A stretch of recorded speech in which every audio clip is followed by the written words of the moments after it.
basically need a PhD to be able to comprehend them, then they're blocking out people who could be a valuable part of the voting population.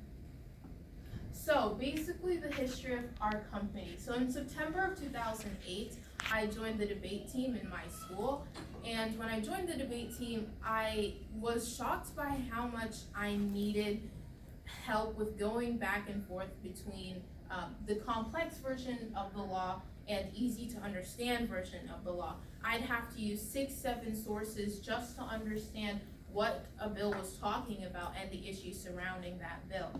And so in December of 2018, when I was going to my first debate tournaments, I noticed an unfortunate lack of easy to understand laws, and I started really having a problem with debate in that aspect of I'd have to try to either dumb it down or reach very high up into a level that I wasn't capable of understanding as a teenager, as you can imagine.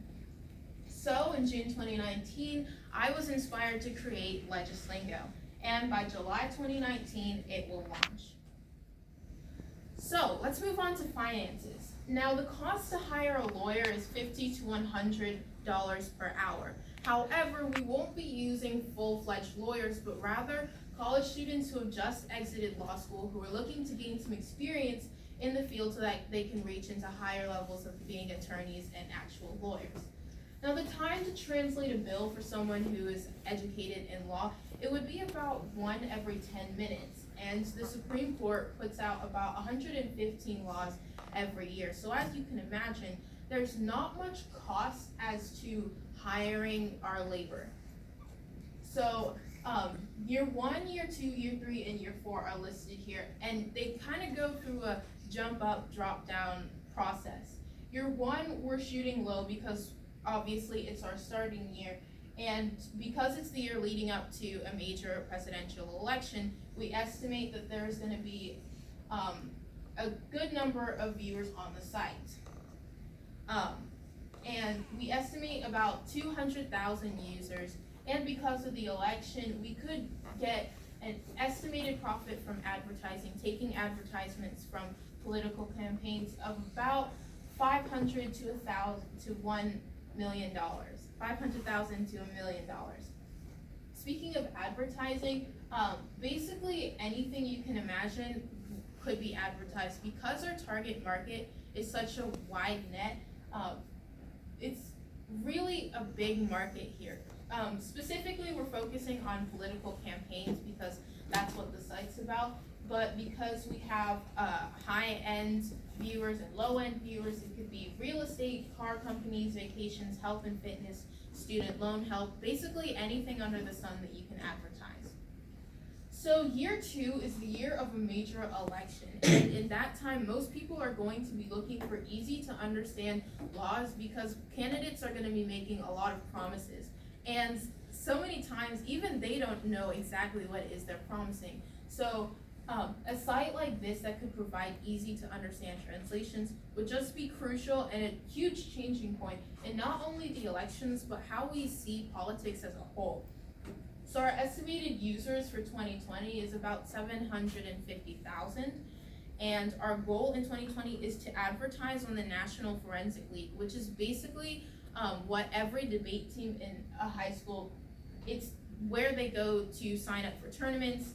And so if we were to advertise on that site, then that would be a guarantee that every debate student would see this ad and every debate student would be lured in, because I know that if I had something like this when I was starting out freshman year, I could not have resisted. So our estimated profit from advertising is about $3,250,000 because of the election and because of the fact that it's just going to be such a big year for political campaigns because they've got a lot of stuff to do, and so we expect that this website will really take off in 2020. In 2021, we see a little bit of a drop because there's no election coming up. So the estimated users stays at around 200,000, and the estimated profit from advertising, it's about $1,500,000 500,000.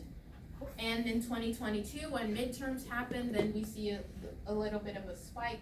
And so the estimated profit would be about 3,250,000, and the estimated users is about 50,000.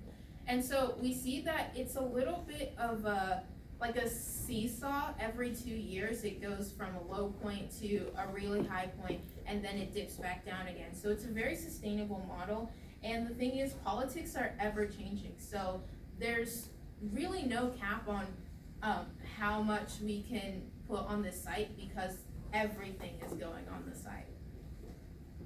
So for the expenses, it's basically the cost of a lawyer and the website cost, and then the cost to maybe like look for advertisements and pay for those. And so that's basically all that it costs. So it's pretty sustainable as long as we're getting ads in. So our marketing strategy for this year, we are looking for social media, so Instagram, Facebook, Twitter.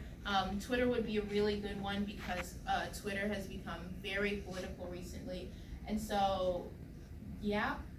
For our long-term advertisements, we're advertising with the National Forensic League, Google Buzzwords, magazines, etc., going to the news, all of that.